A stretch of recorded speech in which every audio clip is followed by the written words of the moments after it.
You're listening to NYC Radio Live. Great to be with you. David Ellenbogen here, your humble servant. This show is super, super special. I got such a kick out of this conversation and learned so much.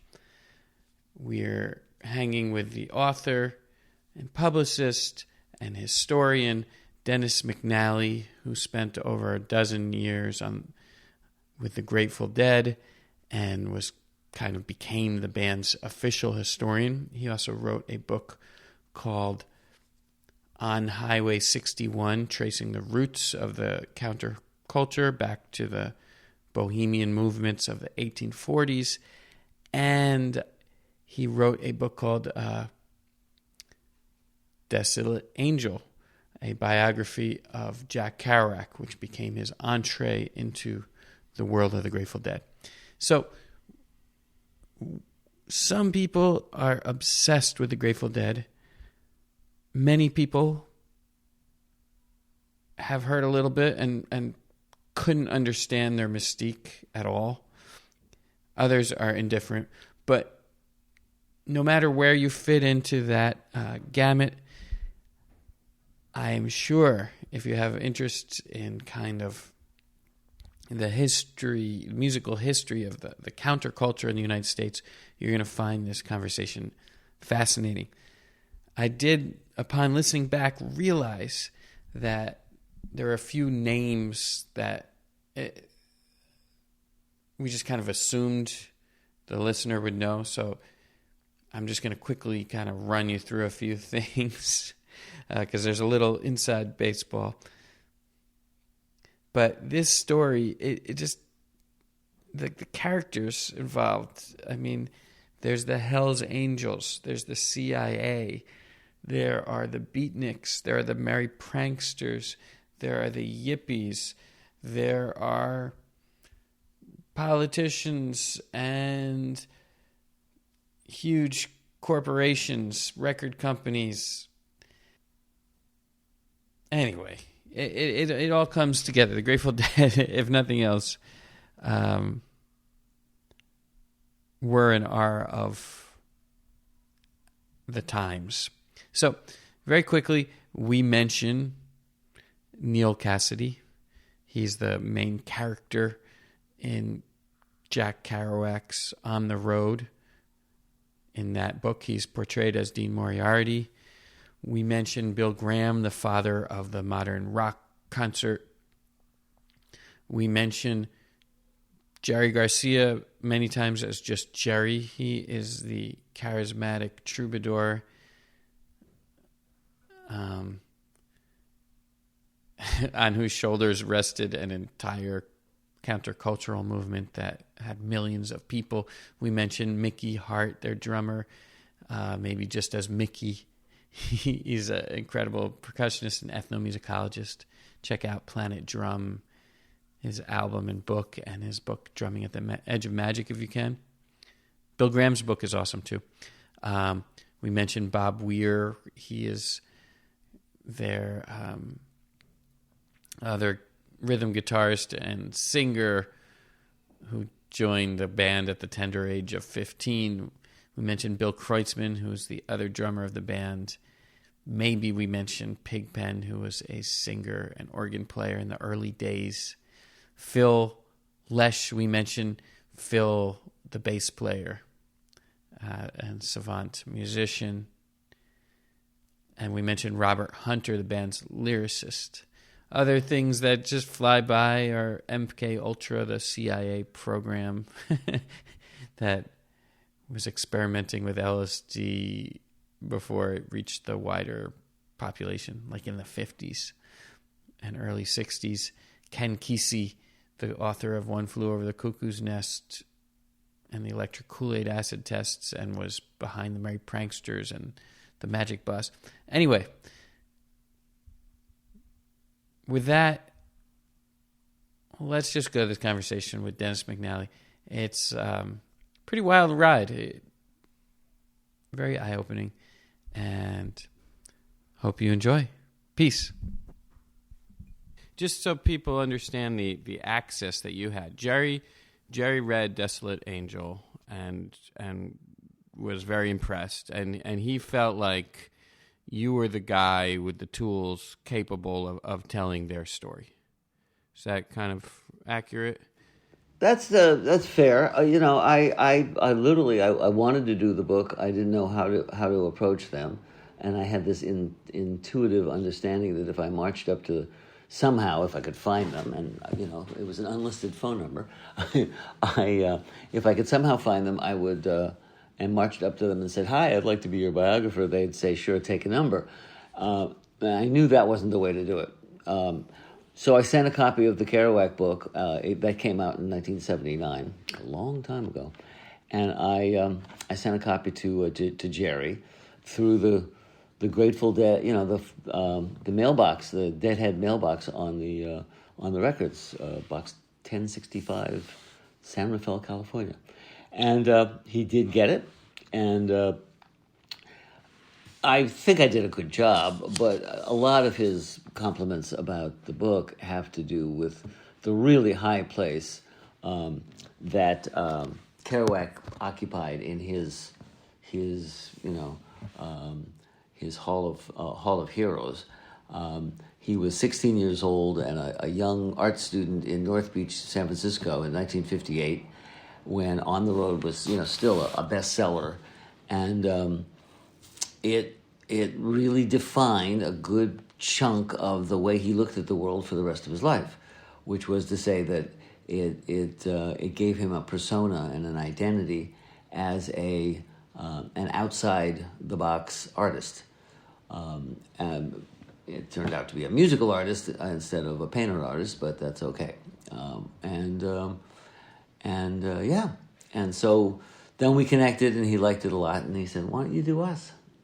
And I said, "Good idea." Very clever. So, I mean, I guess it was 1958 or around then. He was already he had a teacher, this guy Wally Hendrick, who was kind of an influence on him and that guy kind of got him into the beatnik scene, going to clubs. I mean, going to little coffee shops, and he heard Lawrence Ferlinghetti and the other guys too. I know that Phil wanted to set Howell to music. So these guys were all entranced by the concept of the beats, and then the beats actually entered their life. So I was kind of curious about wanting to understand a little more about that, how Neal Cassady, that bit, and generally that connection of the beat to the hippie dead thing. What happened there? Yeah. Well, among other things, I'm starting what will be at least another 5 years of research on just that question about not just the beats per se, but the transitions of American bohemian culture from really the late 1940s or the 1940s through to what we came to call the hippie or Haight-Ashbury scene. But the short of it, at least as far as Neal goes, was that in 1958, Neal was arrested for possession of 2 joints and was put in San Quentin prison for 2 years, which kind of cut him loose from, he'd had, even though he wasn't always there, to put it mildly, he'd had a wife and 3 children and a job on the railroad and had supported his family and do all that, even if he'd had many ladies on the side and was constantly going off on adventures. And but after the arrest, it altered his life clearly, and he jumped out on the edge even further. And in about 1962, I want to say, he met Ken Kesey, long story. Actually, he went to that neighborhood near Stanford to university for some business with somebody else, and eventually he met Ken, and they sort of clicked. And of course, he went on to drive the bus and generally be a partner in crime to Ken. And so when the Grateful Dead, who were like, at first, when this first happened, they were kids. I mean, they were, Jerry was when they first connected, by 1962, even Phil was like, 21? Jerry was like 19 or 20. And they referred to Kesey as Kesey and the Wine Drinkers. They were sort of young, kind of punky. There was a certain punk quality. And Kesey, although clearly no conventional personality, was, he was a graduate student. He was a serious future writer and all that. Phil tells a wonderful story about going into his house once and seeing a page of what would become One Flew Over the Cuckoo's Nest in the typewriter, in the process of being written. And, he read like 2 paragraphs and went, oh, whoa, this dude is heavy. And he was right. So anyway, they were around. So by 1965, Kesey has come back from the great bus ride, and they're supposedly going to make a movie out of all of it, which was never really meant to be. And he decides that rather than be a writer full time, he is going to try and bring the electricity straight down from the heavens. And he started what became called the acid test, in which were these series of parties in which everyone would take LSD, simple, and see what would happen. And of course, most people were not yet familiar with what LSD was, so there was a large chunk of the random in all of this. And among the people that were at the first acid test were Jerry and Bobby, and I'm not sure who else, maybe Phil, but not the Grateful Dead. And that was really just a sort of a normal Saturday night gathering at Ken Babbs, who was sort of Kesey's number two guy in the Pranksters, at Babbs's house, which was in Soquel, which is Santa Cruz area. And somehow Allen Ginsberg was there, though, which is amazing. Allen Ginsberg had, for 50 years, he had the knack for being in the right place at the right time, no matter what was happening. It was just remarkable. Starting from your radio station, that is to say, at Columbia University. That's right. And from there on, it's just amazing who he met and how he met them and the strange things that happened.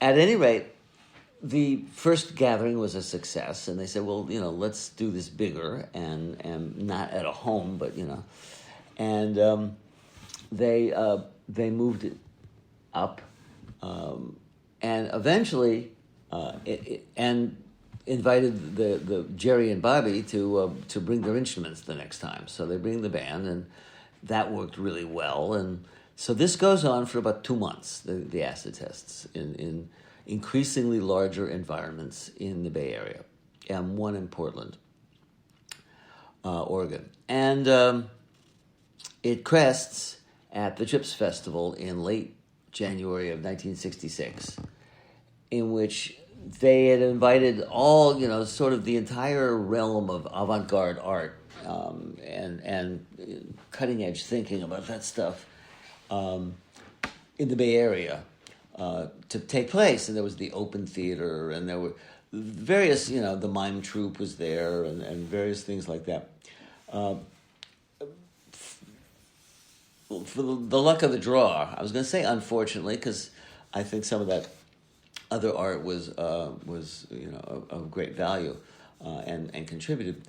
But in the end, what happened, what as Ralph Gleason put it, what really worked in the Trips Festival was the Grateful Dead, a light show, and high volume rock and roll, and thus began the whole the Avalon and the Fillmore and the whole San Francisco rock scene as a phenomenon. And as I say, this was sponsored by Kesey, the Pranksters, and of course Neil, who was of course there, and there was a handing off of the torch. Kesey met Kerouac back in '64 when the bus had come to New York City, and it didn't go well, mostly because it was very loud and psychedelic, and Kerouac was, not was not loud at that point. Was not loud. Was not psychedelic, and was sort of shrinking back into a cocoon that he would be doing until he died, which was 5 years later. He just was not able to cope with fame, among other things. Few can, but he was almost uniquely least qualified to do it. So that's sort of where the beat scene touches right touches the hippie scene.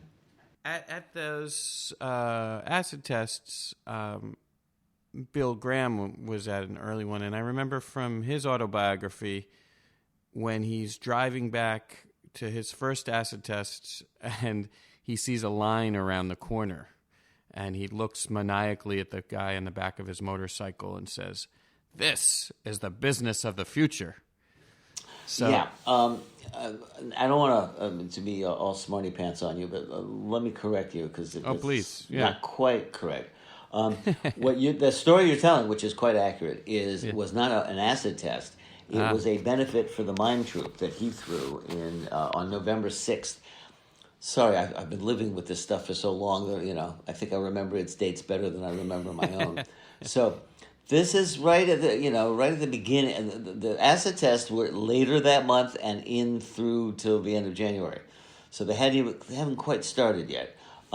This was the first sort of rock and roll event that he'd ever seen, and it featured the airplane, which had been playing for all of 6 months, which he knew about only because they rehearsed in the building in the mime troupe's loft, and he was working for the mime troupe. So this went on, and then the second mime troupe benefit, I might add, was in December, and it was the Grateful Dead showed up. Of course, they had been the Warlocks when Graham had hired them, and he didn't like the name Grateful Dead. And they got into a big fight about it, which was not the last fight that they would have between the Grateful Dead and Bill Graham. Bill finally put up. They had this is early days and fairly primitive. They had a chalkboard on the side of the stage that said, showed who was playing. And so he put the Grateful Dead, formerly the Warlocks.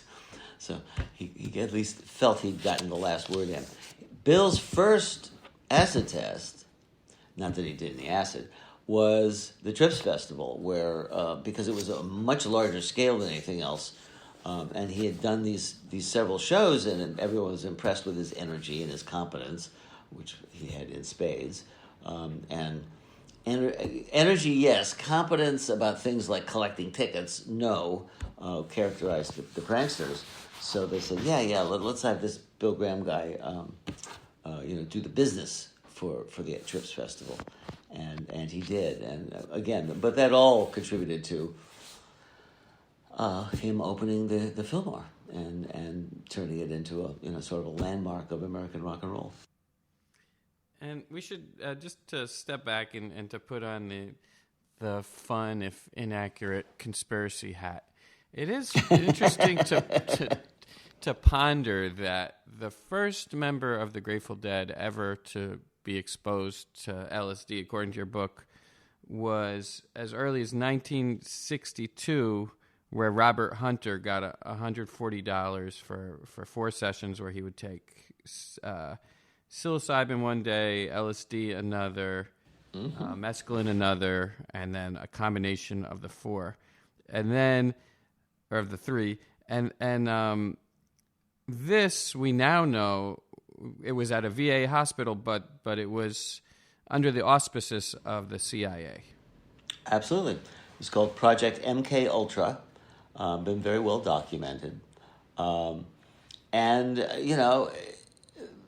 I have heard wilder theories, one of which was that Owsley, who was in the Air Force in the middle 50s and was working at places that were extremely high security, like Edwards Air Force Base, where they did all the X-15 and all this, sort of exotic testing. So that he required a fairly serious security clearance, and spoke Russian. What does that suggest to you? Well, I've had other people suggest, have their own conspiracy theories about that, including the idea that, in fact, he might have been, the experiment that got completely out of hand, because it was not what the CIA envisioned. What he ended up doing, which of course was making several million hits and giving half of them away and selling half of them and starting a psychedelic fire in San Francisco. Let's put it this way: if it weren't for Bear Owsley, his nickname was Bear. If it were not for Bear, there would not have been a San Francisco scene on the order and the scale that it was, because there simply wasn't that much LSD around until he got busy. But boy, did he get busy. You could also maybe elaborate and say maybe there wouldn't have been a tech boom and all that other creativity that came out of San Francisco as waves of that. I mean, there is a marvelous book that I recommend everybody read by a guy named John Markoff, Markoff, called What the Dormouse Said. Markoff was the tech. He covered Silicon Valley for the New York Times for a long time, although he's since moved on. What the Dormouse Said is about the connection of psychedelia and Silicon Valley. And there are various people, many of whom were straight as a string and were giving LSD, not dosing them, but giving LSD to engineers, these straight engineers, electrical engineers in Silicon Valley. Yes, I think that LSD is one of those, not random, but one of those completely unanticipated, monkey wrenches that got thrown into American culture in way, and some of it might have been intended, like MK Ultra. It's just that the people who were doing it didn't have a damn clue about the potential for what LSD and psychedelics in general could do with people. It's a remarkable story. So we know that that the CIA played a role, intentionally or otherwise, but in turning on the faucet that we speak of. And then, there is this pretty amazing period, I think it was at the Trips Festival where you said everything, there wasn't a shred of garbage on the ground after this festival. There was a point when everything was kind of perfect. But then later, perhaps someone else turned on a different faucet, and the scene kind of went to crap, And I don't know if there's ideas about forces bringing in speed and heroin or other kind of drugs to just kind of tamp down on whatever was happening, or if that's just how things go. My inclination in general in life is, for what it's worth, is that human stupidity and greed explain a great deal more than any conscious conspiracy. So, for instance, the degradation of the hate Um, I've never seen a bit of evidence that there was any kind of what you would call conspiracy or collaboration. What happened, quite simply, was the scene in the Haight went through the 1960s. Through 1966, through the end of 1966, and it was maybe 1,000 people. It was a small scene. It was a genuine community. People knew each other. People, by and large, treated each other well. People were experimenting with freedom, with LSD, sexual freedom, all kinds of freedoms, in really remarkable ways, and it worked. Jerry used to say that hippie economics were that you didn't need a lot of money as long as you kept the money circulating rapidly. Everybody got some, and it worked, and it did. And people were young enough that they weren't doing I have to have big bucks to put my kid through college. If they had kids, they were one, two. So anyway, those sorts of things, it did work. But what happened was it worked so well that they decided to throw a party, and they called it the Be-In. And the Be-In blew the doors off because it blew their cover. And it was 25, at least 20, and probably more, like 40,000 people show up out of nowhere in Golden Gate Park.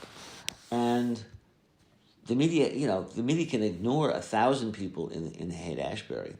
They mostly had. It was still a relatively, under the radar event. And then the Be-In shines a spotlight. And suddenly, every member of the media in America is, flying people into the Haight-Ashbury to do a story on the hippies. And instead of being the freaks that they referred to themselves as in 1966, now they're hippies. Because the newspaper didn't like the word freak. Freak came out of African American slang, and it had an edge to it, and newspapers didn't like that. Hippie was adorable and sweet, and they're just hippies, so they created hippies. And what happened was, suddenly, over the course of 1967, somewhere between 75 and 100,000 people descended on the Haight, because it was Valhalla, it was Nirvana, it was, everything good. And a lot of them had a pretty good time and went home, and some of them got sucked in and ended up drug addled and never left, and you never know.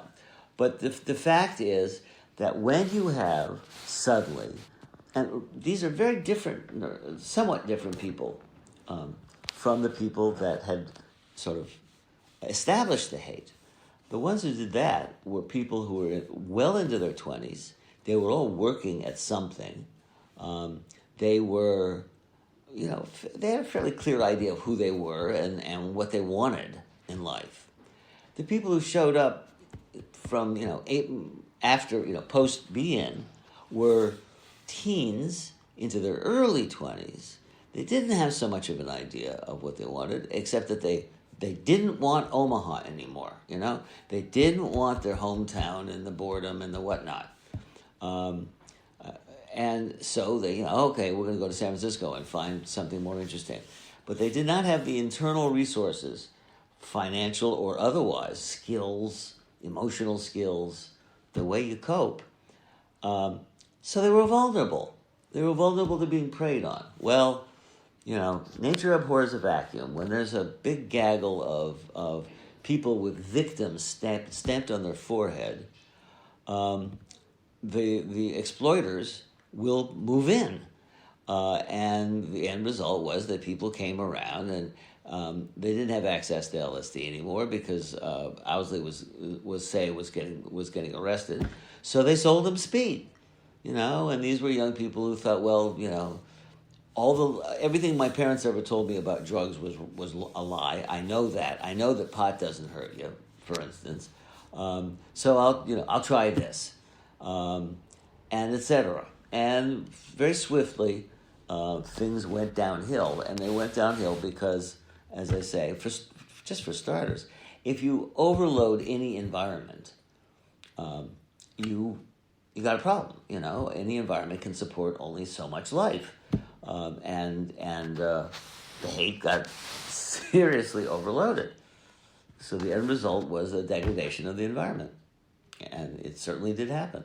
But I wouldn't necessarily blame it on. It was the forces of history. I don't think it was any kind of conspiracy. And the Grateful Dead just being so of their time. I mean, they were literally living at the. I think. I mean, you can correct me since I'm not great with literal things, but they were living at the corner of Haight and Ashbury.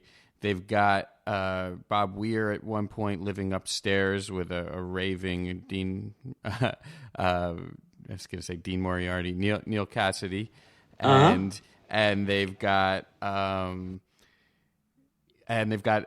Owsley making or living with them at the time that he was manufacturing acid. So they're like the whole story of that time is and then the tour buses are actually making a stop by their house once the scene gets overdone. Yep. So starting in April of '67, yes, you'd hear they'd wake up at the crack of dawn, somewhere around 11 a.m. Actually, Jerry got up at 6 and started playing, but that's another story. And literally you'd hear, and on your left is the great home of the Grateful Dead, notorious rock and roll band, blah blah blah blah, just what you want to hear. Truly absurd. And that's of course when they started thinking about, maybe it's time to get out of here. And by the end of in the end of the year after they got busted, they said, now it's time to get out of here. All that happened. Owsley, by the way, did not live with the band. Okay. He except down in Los Angeles for about a month or two. He was their sound guy, and his money helped finance some of the earliest stages of their trip, but not.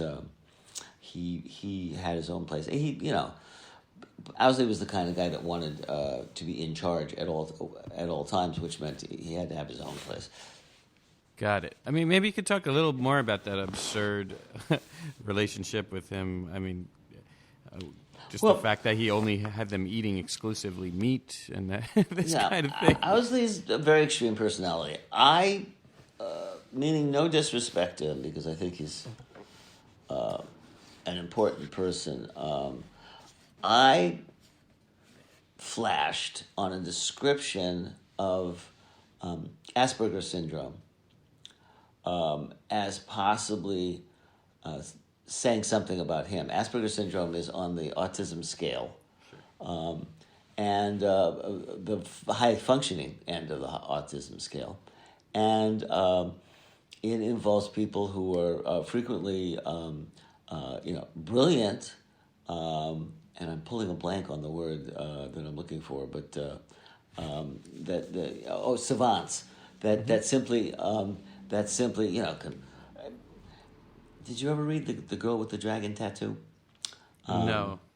Well, it's a terrific book, and anyway, the heroine of that series is Asperger's syndrome, and she can read a whole page at a glance. I'm not saying Bear could do that, but he was clearly very, very, very smart. His ability to pay attention to the feelings of another person and to relate to other people was definitely not his strong point.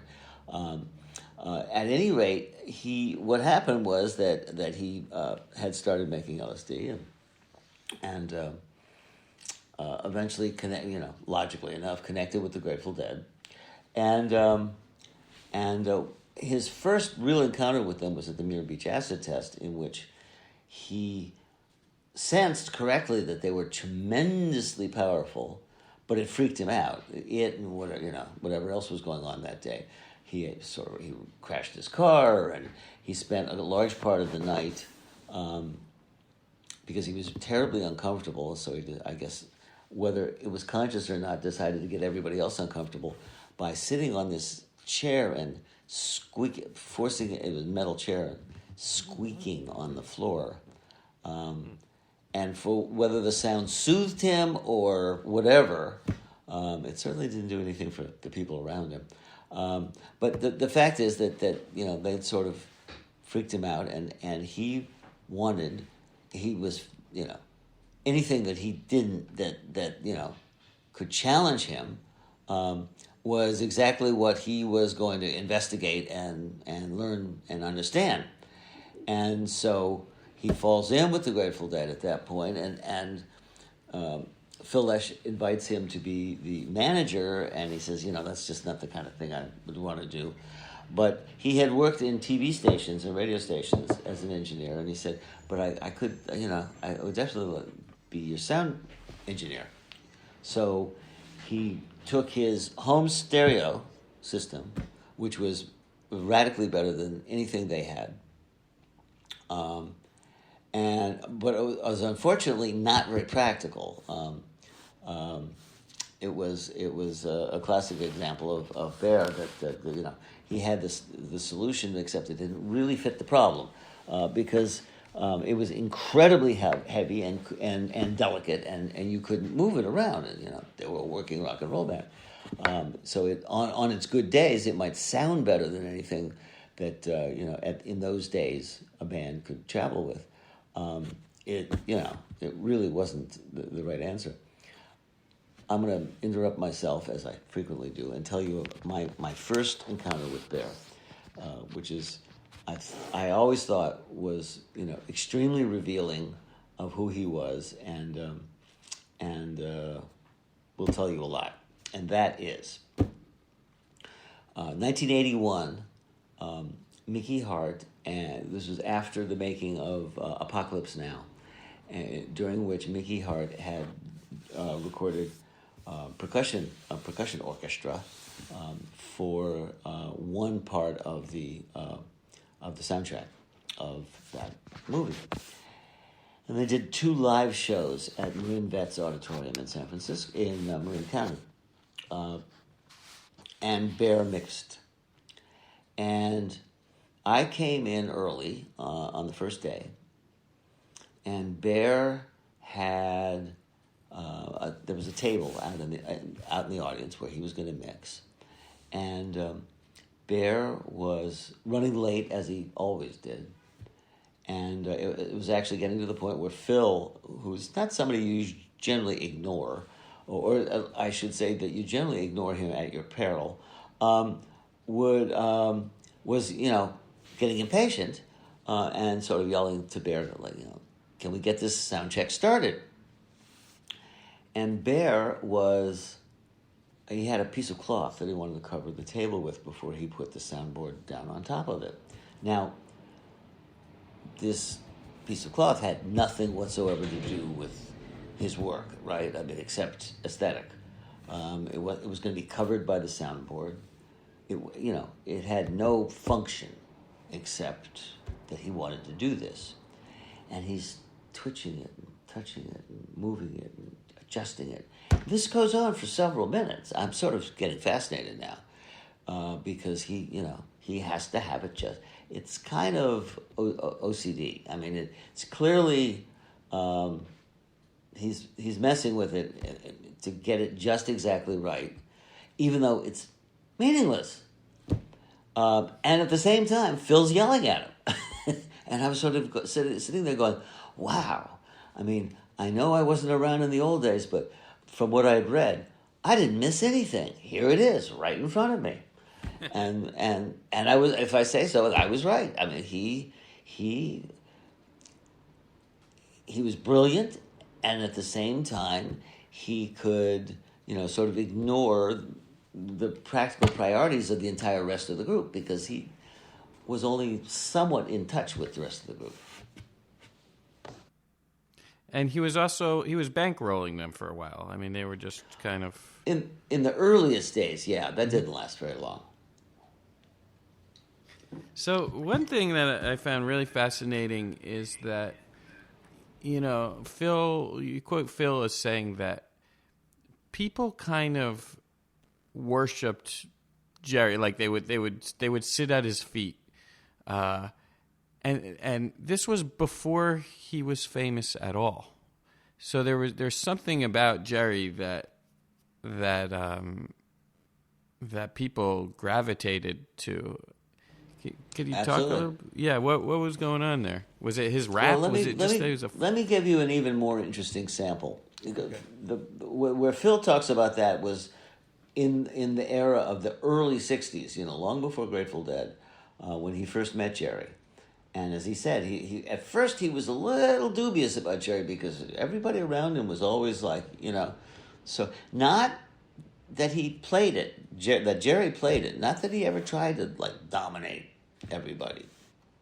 People had a tendency, for the simple reason that it was fun and it felt right, and to just sort of follow him around and listen to him because his rap, it was always, his rap was always, the best. It was funny, interesting, insightful, intelligent, well-read for a guy who was a high school dropout. But I've got this. I had the great privilege and joy of helping produce a 5 LP set of Jerry. It's called Before the Dead, and it's Jerry's bluegrass and folk playing in the period from 61 to 64. Wow. And with the Warlock starting in 65, early 65. And a lot of fun, and the most, in some ways, amazing piece of music was a recording. He had a little duo with a Hunter called Bob and Jerry. Bob sang, Jerry sang and played guitar. They did folk songs. And this was like when he got out of the Army. Believe it or not, he was in the Army. And fortunately, the Army came to its senses and said, "Mr. Garcia, would you like to leave?" And he said, "I sure would." As he said, he had this duty at at the Presidio in San Francisco, which is like the softest. It's the best duty in the Army. I mean, it's beautiful, and it's this beautiful city, and people loved working at the Presidio. And Jerry was just a screw up, but it was one of those things where better than rather than cause waves, you just got rid of people like that because they'd make you look bad. So the commanding officer got rid of him. So in about January 61, Jerry lands in Palo Alto. He's hanging out in Palo Alto, where very quickly, within a week, he meets Robert Hunter and Alan Trist, who would later go on to run Ice Nine for forever, and the Grateful Dead's music publishing, and be part of the Grateful Dead family in general. And a young lady named Barbara Meyer, otherwise known as Bridget. And Bridget was then 15 when they met, and on her 16th birthday, which was in May of 61, she asked Bob and Jerry to play. And what I didn't know until finally somebody pointed it out to me, and I went, "Really?" Because I'd known Bridget for a very long time, and I'd never bothered to ask her, "By the way, do you have any tapes?" But a tape collecting friend of mine said, "Yeah." And sure enough, she had a tape of Bob and Jerry playing. So this is 1961. Jerry's been playing acoustic guitar for maybe a year. He'd started with electric. He's still a moderately crude guitar player. He's certainly not finished. And yet, if you listen to that record and listen to those songs, you can hear him moving the audience. You can hear the way the audience listens to him and Hunter. But Jerry's the extrovert, and it's remarkable. And he is 19 years old. Is he 19 yet? Might even been still 18.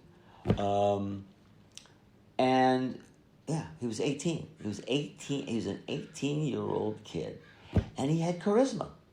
he had this something that interested other people. And it lasted till the day he died. Even at his worst, at his most, depressed and sad, he had this remarkable ability to command, as it were, to command loyalty. If that's a, I think that came out of watching Game of Thrones. He didn't command anything. He was a magnetic personality, and people glommed onto him. Simple, and always did. And it was, you read about other rock and roll bands where there's great conflict and there was conflict in the Grateful Dead. They were human, but the big conflicts, like for instance, were always over money, right? Who got to write the songs?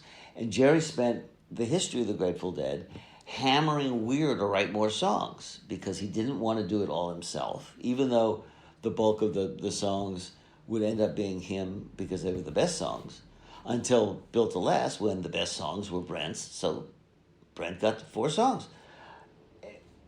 He could take, he certainly had, it could be vain, but he took his ego out of questions of music. And so that it wasn't, well, we can't use that because my solo isn't big enough. It was always, what's the best music we got? And that was sort of part of his charisma, that there was a sense of justice in there and wisdom. Better still, wisdom. He really was. He had wisdom, except about himself. If he'd had the same wisdom that he brought to his relationships with other people to himself, he'd still be with us. But don't get me started. Wow. So a couple of things came to mind as you were speaking. One about your description of him moving the audience at age 19. And I've always felt when, kind of choppy jazz musicians couldn't quite understand the appeal of the Dead, I would try to explain that when Jerry sang about a cowboy, he would become a cowboy. And that there was something, he would just invoke the emotion 100% and the story and the and that actually leads to how Robert Hunter's lyrics kind of trace into the earth of San Francisco and that history there. But also, I found it fascinating how you described how Jerry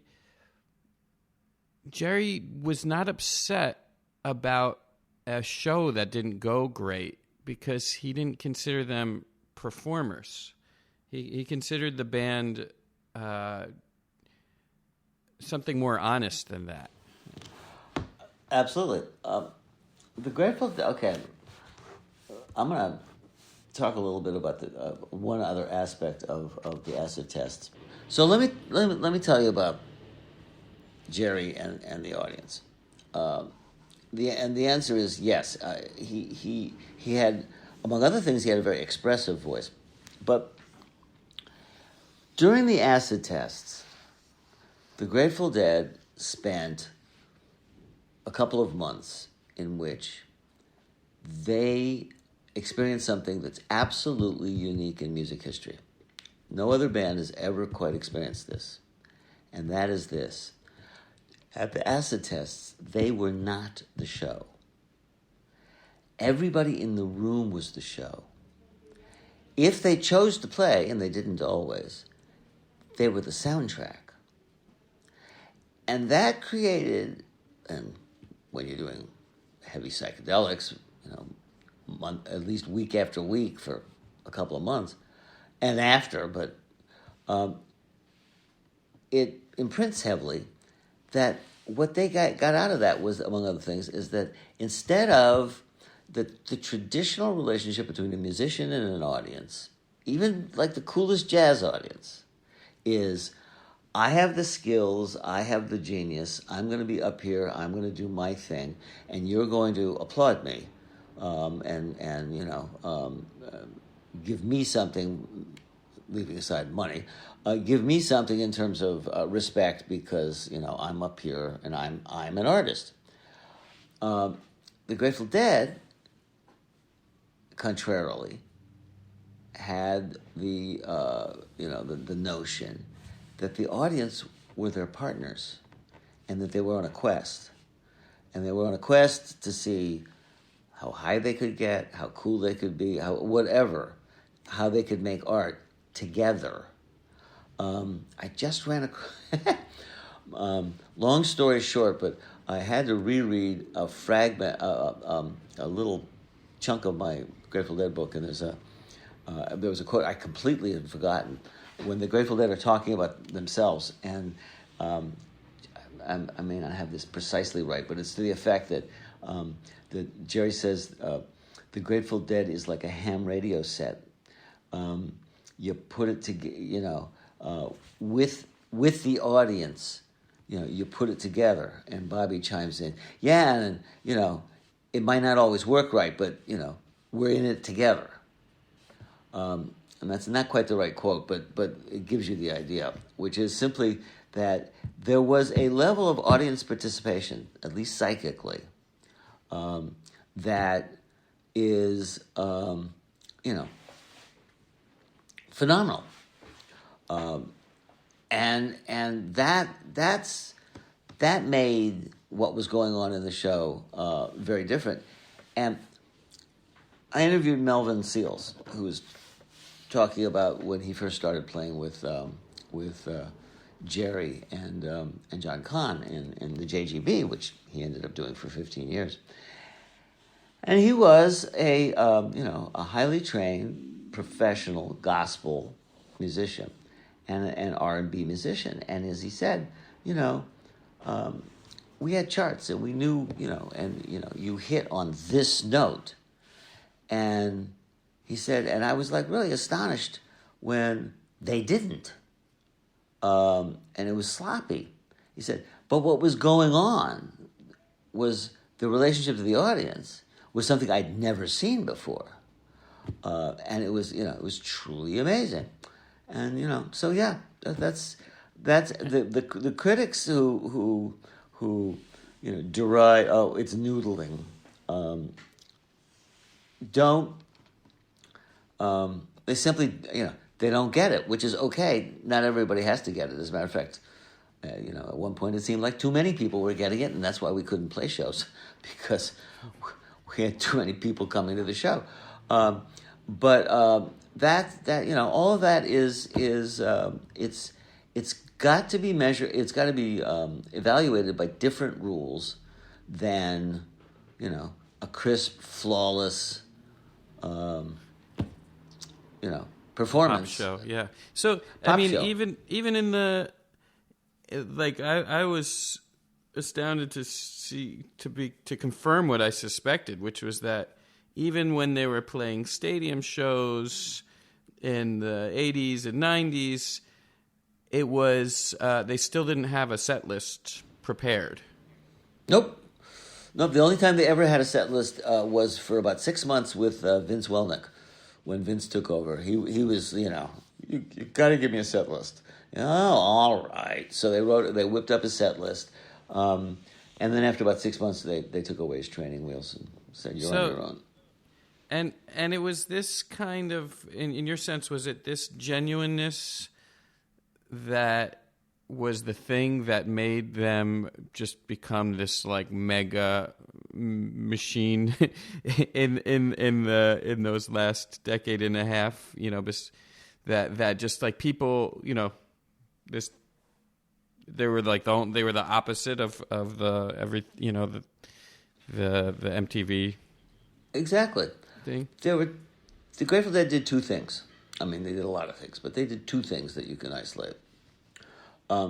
One is they created a otherwise unique in American musical history of the era, a combination of rock tropes, which is to say, electric instruments and loud amplification and song structures that are fairly, simple and conventional, with real improvisation that hadn't been seen in America since early New Orleans music. And there's a certain chunk of the population for whom this is just what they wanted. That they wanted, most people go to a show and want to hear note for note the song they heard on the radio. That was the tradition of arena rock in the 70s, by and large. Or improvisations that were within the realm of what they knew, what they were expecting. And Deadheads, on the other hand, are they love the surprises.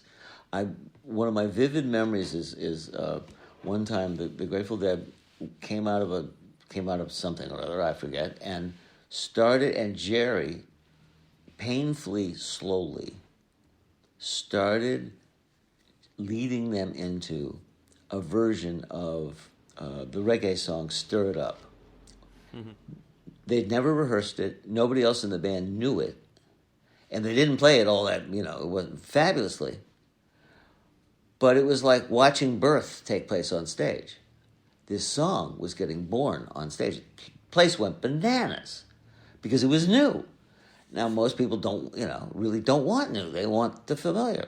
So anyway, so that's half of what the Grateful Dead did, is they created this rock jazz fusion that among other things prized the absolutely original and the absolutely new.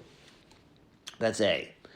The B was they created, or at least under their auspices, Jerry always denied responsibility and said it was the Deadheads who did it. They created a community. They created a community by focusing on the priorities. We tried to keep our ticket prices low. We tried never to hype anything. We tried. They spent unfathomable amounts of money on sound system because that was their mode of communicating with the audience. The lights, until the late 80s when they just started giving Candace bigger and bigger budgets because, according to Jerry, maybe it's the lights, that's why they come. I don't know. Give her the money. But until then, what they spent their money on was directly to benefit the audience. Plus, we spent a great deal of time trying to train the promoters, and succeeding, I might add, to our specifications, which is to say to have security that didn't mash people, and we couldn't win on all of those, but in a lot of places we had an effect. So the answer is those two things together created, or one other example, by permitting taping, by what we did was in fact segregate the tapers behind the soundboard so they didn't block everybody's view. But by doing that, we created this bond. Nobody really thought about it. The reason, I might add, that the band did this is not some marketing genius. I've had people tell me I was a marketing genius because I got the band to do this. No. A, I didn't see it coming. And B, it wasn't me that got the band to do it. What got the band to do it was quite simply that they were lousy cops. And the only way, by the early 80s, to prevent taping, a Sony D5 is about the size of a sizable paperback book, which is to say, it's not very big. You can't keep it out. And the only way to have kept it out would have been to ruin the ambiance of the show. So they went, fine, put them behind the soundboard so they don't bother anybody. And what do we care? The record company went bananas, but of course that was a bonus for the band. It's always fun to freak out your record company. And what happened, of course, was that trust cemented the audience ever tighter. Plus, 2 90-minute cassettes was a far better representation of the Grateful Dead's show than obviously any LP, but even a CD. That's that's the right amount for a show. It's the right envelope. And so between 1980 and 1987, which was the two bookends of years in which they did not do a studio album, at a time when it was assumed that you had to do one once a year or you were dead in the business, their audience doubled or maybe tripled. Who knows? So, yeah, anyway. Wow. Those were the things... Yeah. Sorry, go ahead. I'm sorry. No, those were the things that connected them, that made them what they were. And after that, they just kept growing. And they kept growing right through 1995.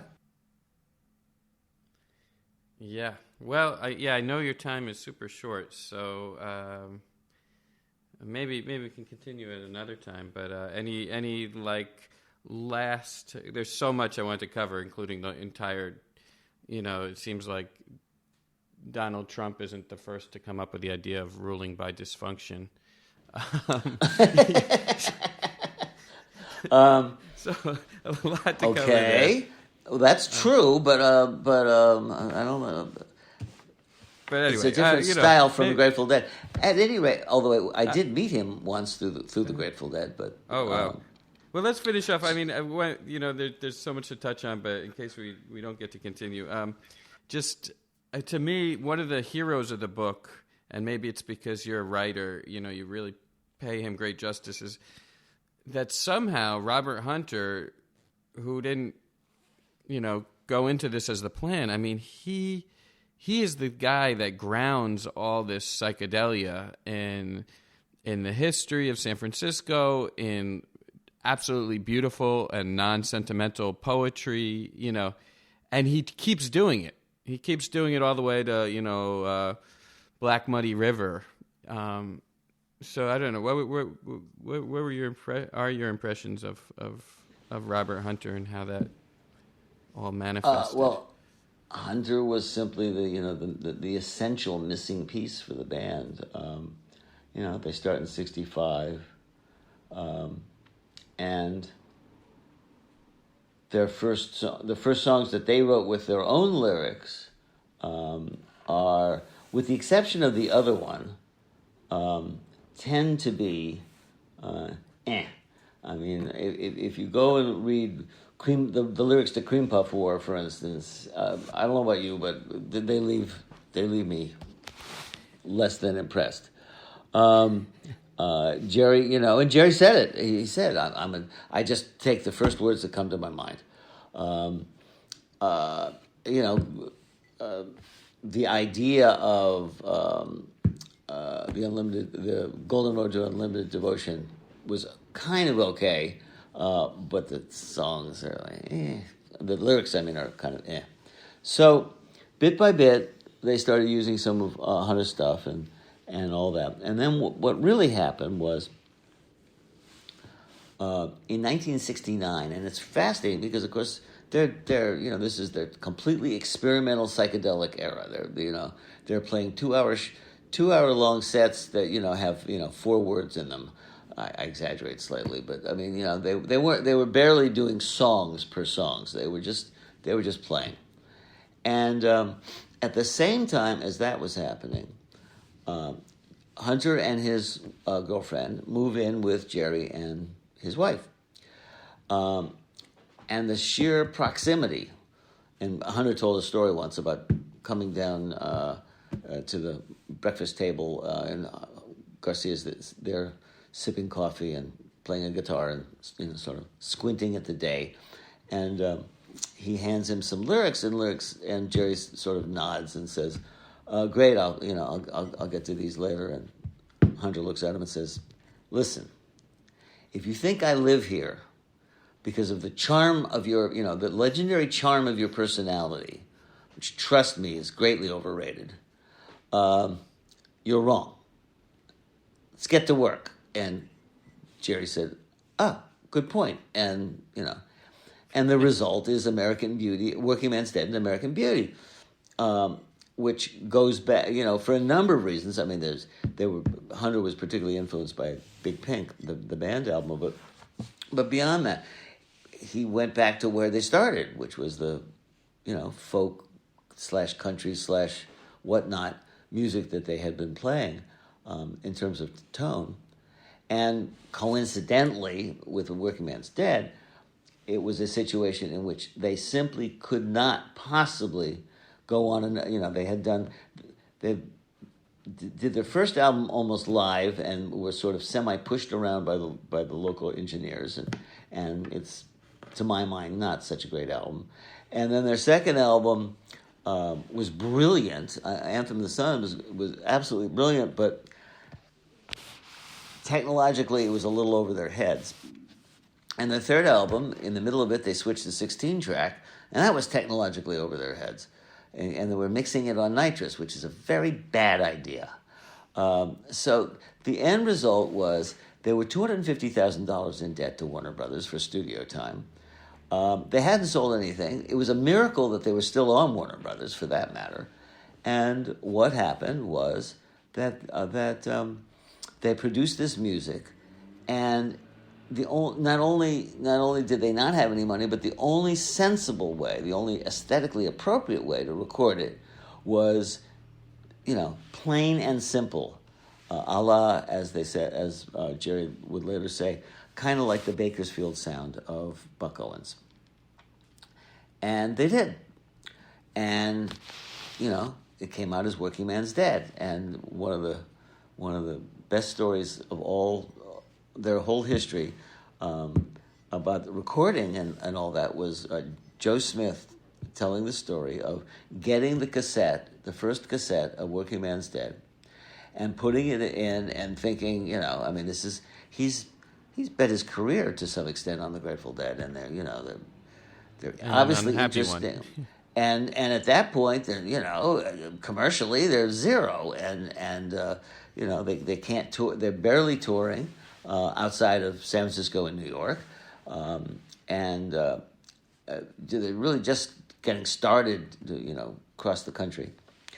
And he puts in and he's expecting, Anthem of the Sun Part 3, and he puts it in, and he starts hearing songs with harmonies, and the kind of thing that people would, really accessible.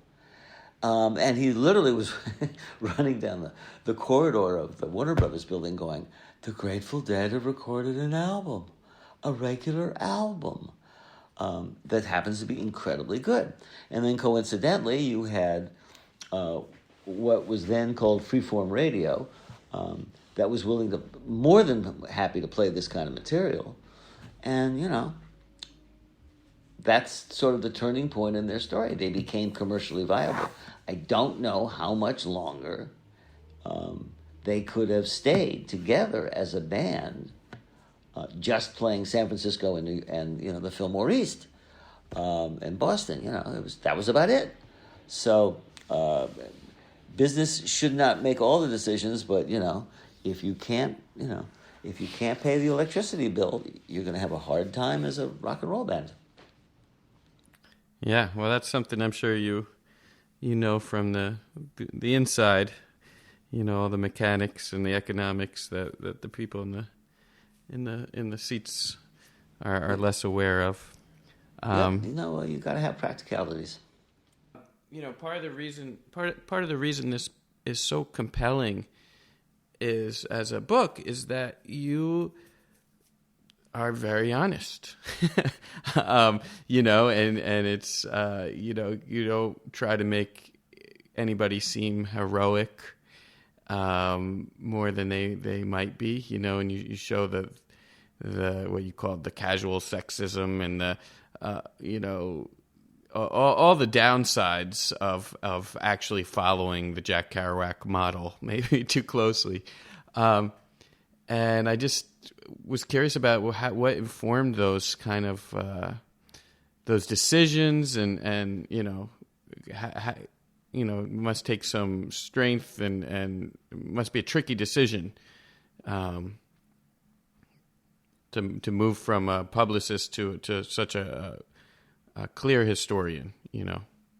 Well, that's one of the reasons why the book couldn't be written while I was working for them. I tried and realized, that it's not only the time. I mean, I was working 60, 70 hours a week, But the mindset was just wrong, and so I set it aside, and I kept a little notebook. And when somebody said something funny, I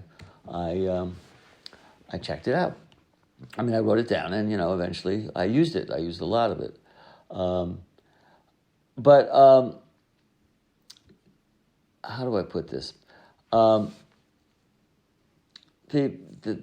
important thing was I knew, I had utter confidence that these were not guys with conventional egos. I mean, they're human beings and they have egos. But somebody stopped me after the book came out and said, "Boy, you were really tough on Kreutzmann."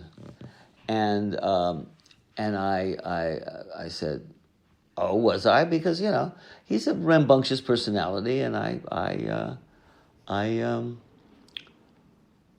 was, I think, honest in depicting it. And when shortly after that, I pointed out to them that one of the blurbs on the back of the book is from Bill Kreutzmann saying, "The reason I like this book is it's honest." Mm. And so,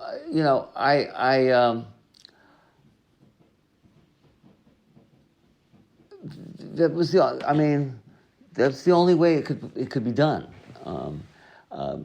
People ask me if I lied much as a publicist, and I said, why would I have to lie? The truth with the Grateful Dead was much stranger than any lie I could make up. And I kept certain secrets, yes, but that's every publicist does that. But it's one of the great American stories, and I didn't, and I like to think that I didn't screw it up too badly. Well, yeah, I learned a lot, and great chat with you, Dennis. Thanks for the book. I look forward to your Kerouac book, and this other the other one is coming out, the one with the about. No, On Highway 61 came out 3 or 4 years ago. Oh, okay. It even won a prize. So all right. It's the first time I ever won a prize. So cool. Yeah. All right. Well, yeah. Great chatting with you. It's a pleasure. Give me a couple weeks and call me up, and we'll schedule another. Awesome. If you want. Yeah, love to. All right. Okay. Enjoy. All right. Peace. Take care.